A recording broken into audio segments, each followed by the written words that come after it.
pretty funny. Should we try? Tell us when someone's joined. Oh, that's really funny.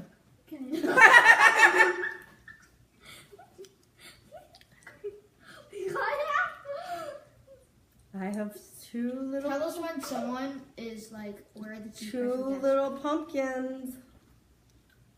Two little pumpkins. Two little pumpkins. Let's get behind. Joe, are you on? No.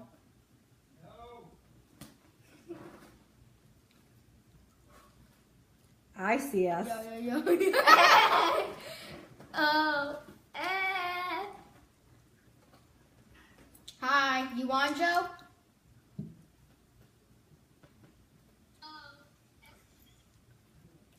What up? Oh, what up? Amy's on. Hi, Amy. Hi,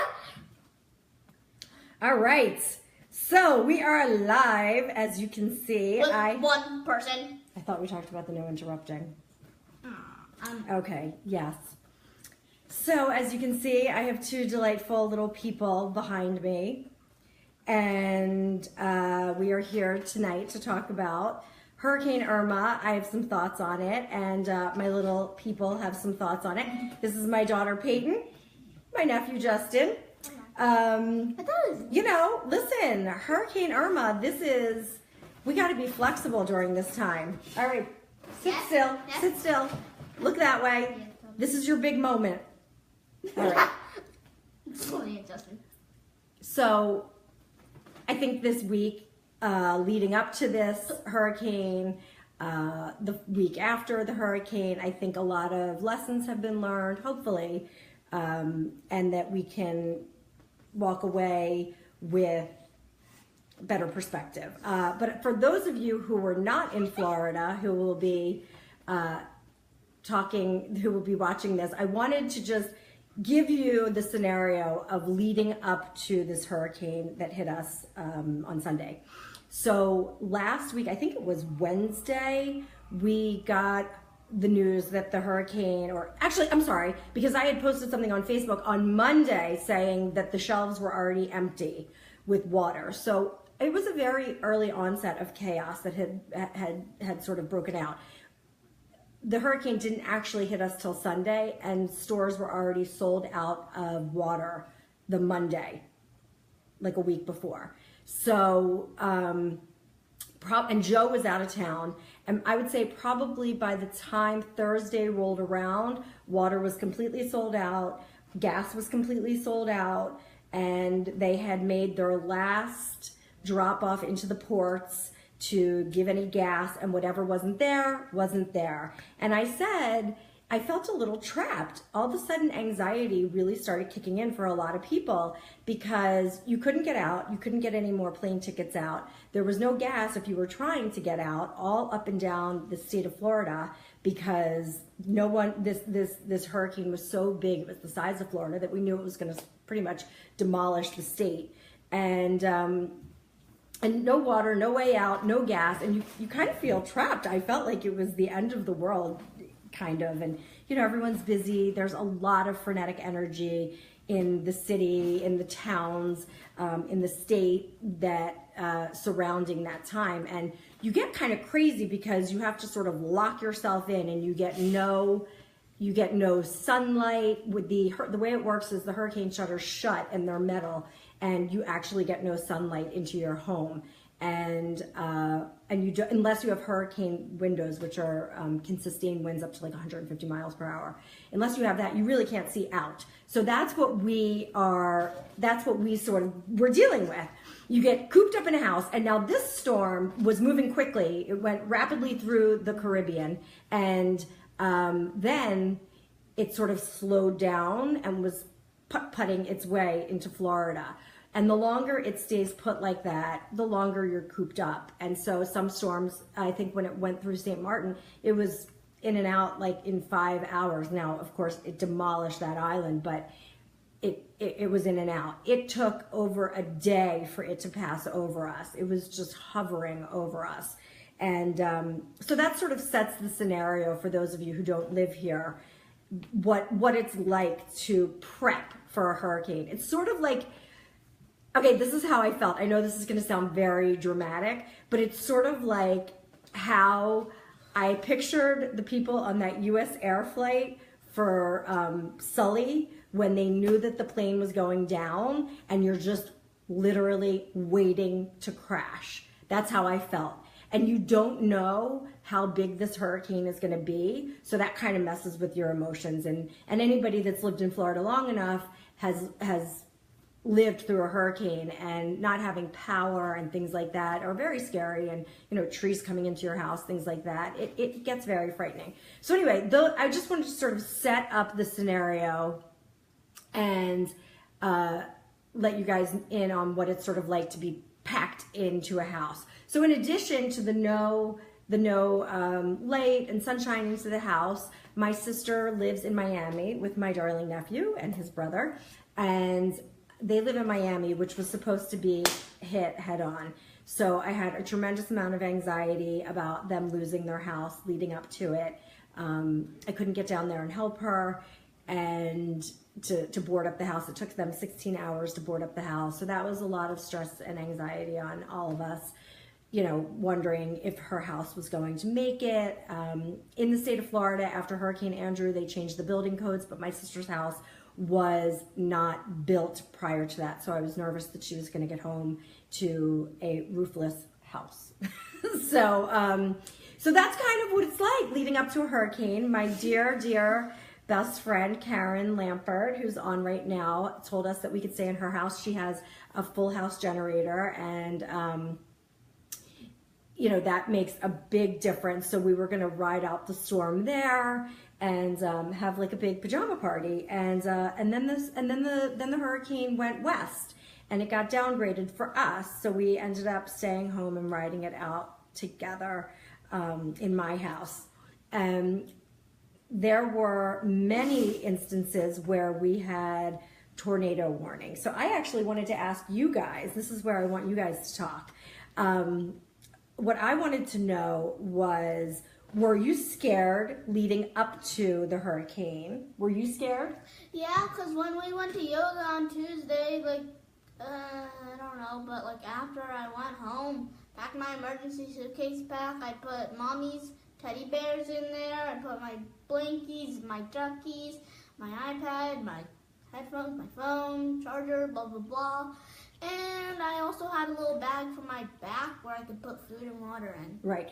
Peyton had quickly packed her evacuation bag. I told her we weren't evacuating, but it gave her, it's interesting with kids, it gave her a sense of peace. I think there was a lot of anxiety. She was very worried about the fish. She kept sort of getting stuck on, what are we going to do with the fish? What are we going to do with the fish? And she had her bag packed. And so if you think about it, those are really very similar coping skills to adults. And we sort of prepare, what can I do? I was frenetically cleaning my house, bleaching everything, because they say if you lose electricity, you don't want to have any kind of bacteria. So of course I needed my house completely sterile. And so it's a similar type of reaction to children. Now you, Justin, did you know that we were nervous that you were going to lose your house? No. Okay, so see, my sister did not share that with her children, which for me works, totally works. There's just, can you imagine if mommy would have said to you, by the way, we're totally scared we're losing the house. Would you have flipped? Yes. Yeah, that's really scary. So good job, Mom, not saying anything. By the way, I'm literally in my pajamas because it's been 2 weeks since we've had, I don't even know. The kids have been out of school for a week. They were out Thursday, Friday of last week, and all this week. So, Stephanie, we went, I know, it reminded me when I moved to the doors at JU, my car had everything just packed randomly. Right, it's just crazy. It's just crazy. So, Justin didn't know that there was a chance that they were going to lose their house, and that's really, really scary. So we all packed up, and as they say on the channel, on every single channel, hunkered down. So during the storm, were you guys scared? We did a Facebook Live where you were sort of crawling in bed with me. But then after that, you guys were playing. It was like a regular cousin play date, right? Except for the fact that there was no sunlight, and then in the middle of it, we ran to the bathtub and was huddling there. So from that point on, once we got to go out, I grabbed my suitcase and everything, Oh, right. put it in there. In the evacuation zone. I packed my phone, and I got my lantern, extra bag of food for then. Mm-hmm. And Doug said, will you hold my coffee? Right. I was like, okay. Coffee's very important when you're in the evacuation spot. Okay. When you're in your safe spot. And then that night, we slept in the tub, me and Justin. It was very comfy, actually. We padded it with pillows and slept in. Yeah, the kids ended up, so Stephanie, that's a good point. You let the kids know they're safe. You're going to keep them safe. Spencer was really frightened by the hurricane because when he thinks of a hurricane, he's thinking of like the F5 in the movie Twister. And, we had to assure him that that was not what was going to be coming down here and destroying and going through everything. But anyway, we did end up going to our safe room, which we hadn't even really discussed. And we all sort of piled into my big bathtub and sat there through all of the hurricane warnings. Now, we actually kept power through the storm. We lost power after the storm, but we kept it through the storm. So we had the news on, and we had all of those tornado warnings happening on our phone. They came through, and also through the television. So we were like, I felt like in some sort of war zone where we get, bomb threats or whatever, and we have to like hunker down in our safe room. It was really crazy. So I think that was when you guys got the scaredest, right? Yeah, when you yelled, get to the bathroom. Get to the bathroom, get to the power. So Karen's still without power. And it's like, so that was the next thing I wanted to sort of talk about. So the kids were scared during, but it's really funny because my sister, Jared and Justin, we've had some other emergencies in our family. So the boys have been sort of schlepped around from house to house. And I know the first thing a parent thinks is like, oh my God, my poor kids. Now, what did you say? Other than the actual drive from Miami up to here, what did you say, Justin? Okay. I said, are you having fun? Is it annoying? Are you like, do you mind the whole like being shoved around from place to place? The drive was annoying, but once we got up here, it was fine. It was fine. You said you're having fun, right? Yeah. Right. So in all actuality, so Amy, you can lose the guilt because he's having the time of his life. He could not care less about being schlepped from Grammy to my house to anywhere. He's having the best time. So I think that's really important for us to remember as parents that we're having all of this like craziness of like, oh my God, our schedule's totally off kilter, but the kids, don't worry about them. They're having a really good time, right? Yes. Yeah. Well, I mean, they have no school, so of course they're having a really good time. Got ours back, Tuesday. So my power came back on Tuesday. So this was the next thing that I sort of wanted to address, that I've been vacillating back and forth with the comments that I've seen all over Facebook. And I don't want to come off as judgmental or, I know better or should be this way. But to be perfectly honest, I was not at my best right before the storm. I was really, really nervous. And when I'm nervous, I actually lose all rational thought processes. So I depend on the people around me to tell me what needs to get done, which is funny because all day, every day, I'm usually the one that's the most rational. But when it comes to things like that, I get very nervous and I sort of lose sight. And then during the hurricane, here we are in my little house and we have 7 people and my sister's 2 guinea pigs. So there's a lot of sort of, extra stress on everyone, my sister's family, they're displaced from their house, and here I am in my house and I've got my own, anxieties and, crazies that I have like, don't do this, don't do that. So I sort of locked myself. Did you guys notice that? I locked myself in my room and just said, you guys can go make a mess everywhere. I'm just going to sit in my room and do my thing. But I noticed very quickly, so everyone was without power. And of course, after seeing the Caribbean, it was so unbelievably devastating. And the Keys, the Middle Keys, Key West actually got spared a little bit more than the Middle Keys. But for anybody that's following, it was complete devastation where 25% of the houses are uninhabitable, which means they just have to completely demolish them. And, there's no cell service and things like that. These are things that I don't think people that aren't living it understand. Like no cell service. So anybody that you need to check on, you can't. You don't know if somebody's okay, if a tree fell on their house or anything like that. So that's also very scary, being out of touch. And it's kind of crazy when all the dust settles and you open up the storm shutters and you see, oh my gosh, how much devastation is there. And it wasn't that bad. It was worse than I thought it was going to be, because they kept saying it was like a tropical storm, which it was not when it hit us.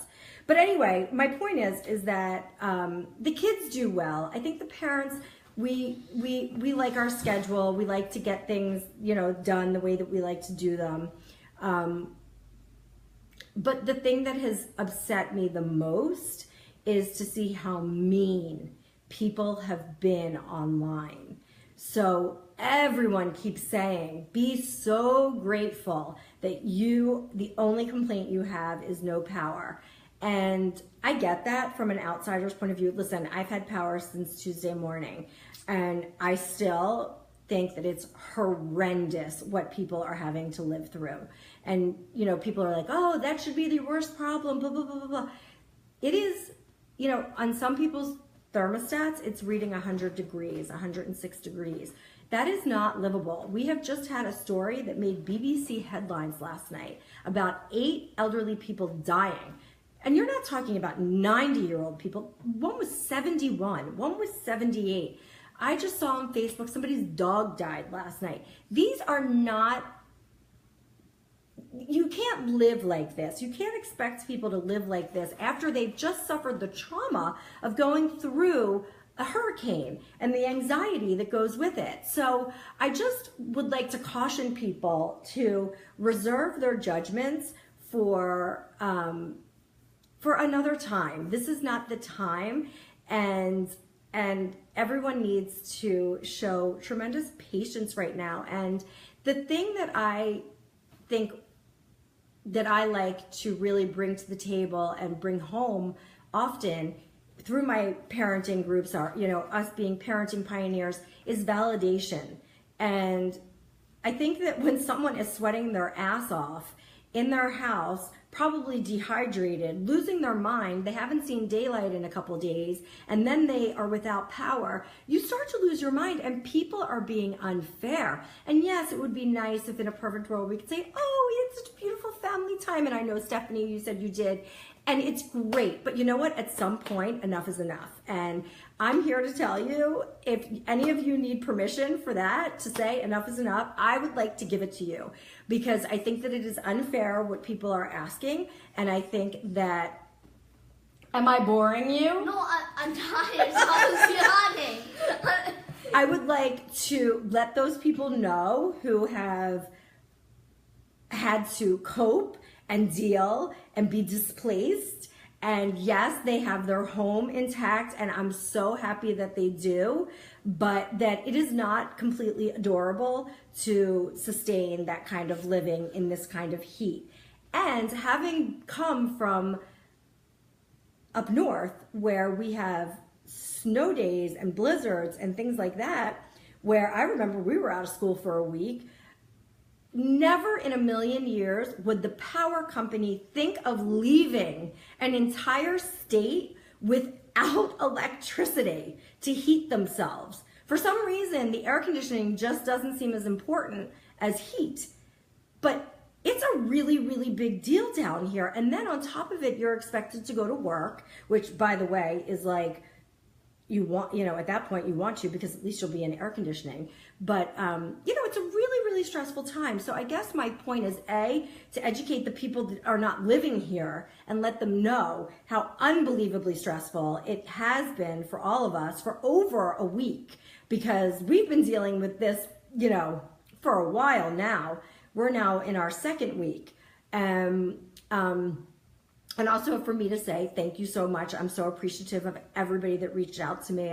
Everybody was texting and calling and making sure that, everybody had made it through and that we were all safe, and we were extremely lucky. And thank goodness that it was not a Category 5. And by the way, my sister still has her roof on her house, so that's great news. They're still without power, and their house did not really sustain any damage, which is amazing.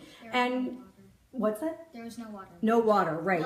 No flooding. And they thought that there was Harvey. going to be major flooding. And I mean, come on, we just had Harvey, and I get it. I do. I totally get it. We could have been so much more screwed. But you know what, you guys? That doesn't mean that we can't like stomp our feet for a minute.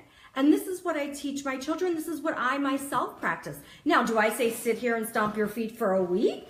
No, of course not. But you know what? You can stomp your feet, you can cry, you can yell, you can scream and say, this totally sucks, I don't have air, I am tired of sucking it up. But after that, you do eventually just have to suck it up. And this is really the same coping skills that I used really through parenting Spencer, and anytime that it gets frustrating and you've sort of had enough. Give yourself permission, you guys. Give yourself permission to be frustrated. Give yourself the permission to not be perfect and say, oh, I'm so appreciative. You know, you don't have to speak it often and say, this sucks or whatever, but it is okay.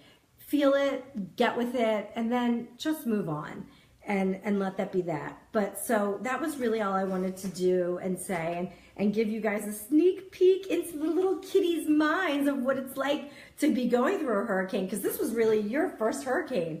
Peyton was scared. Come on back, Peyton. Justin, were you scared leading up to it? Not really. No. We both came out So at the see, same time. it's funny. Peyton was really, really nervous. And maybe she was picking up on some of my energy. Who knows?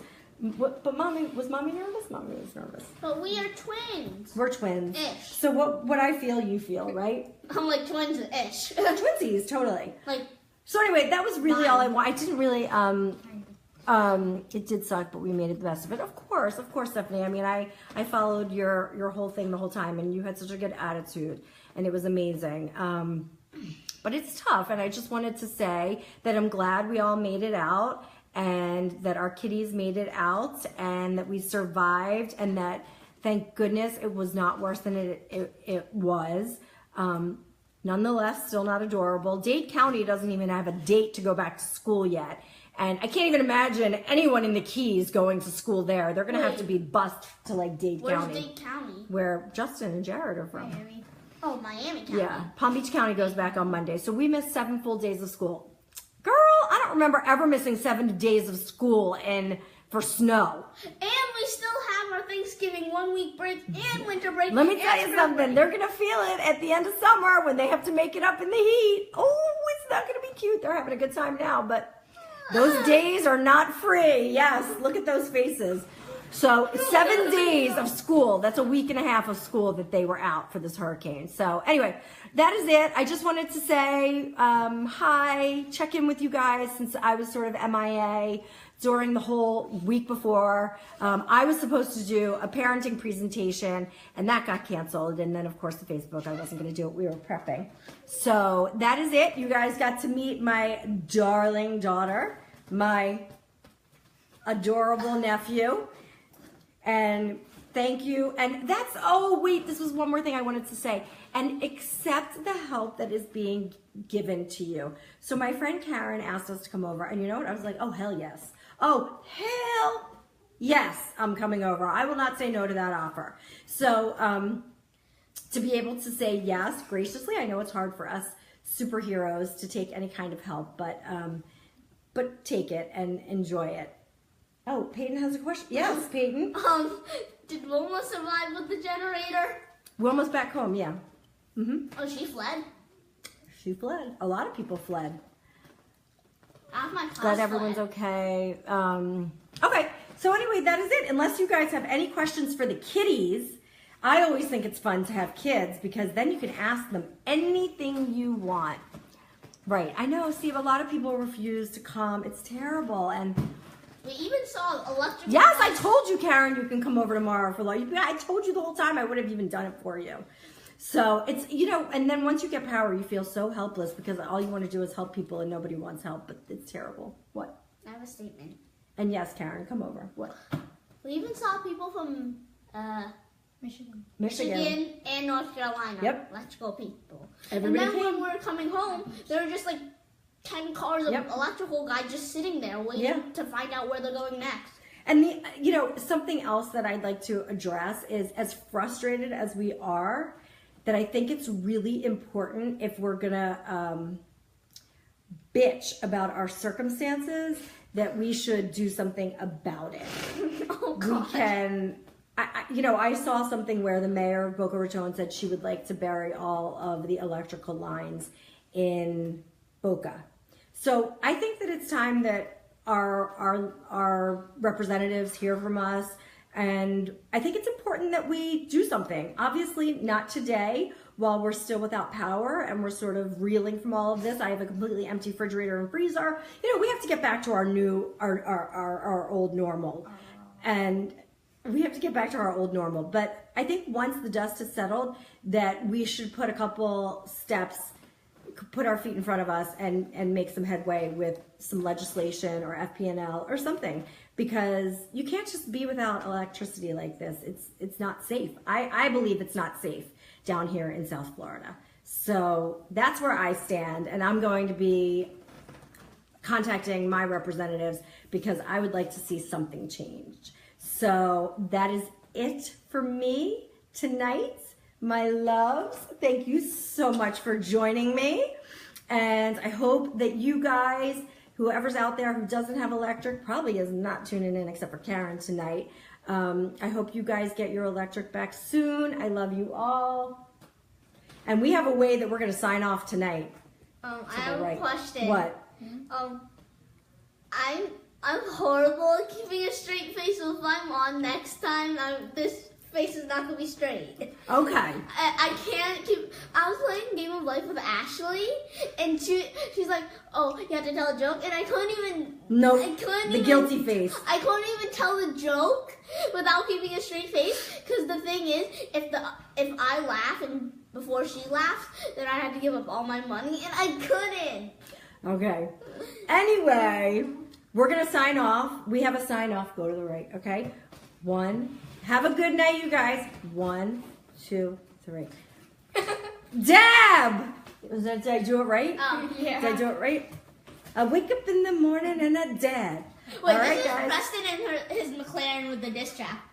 I wake up in the morning and I dab. All right, you guys. Have a great week. I will see you next weekend. Bye-bye. Toodaloo. Ciao. Ciao, baby. Ciao.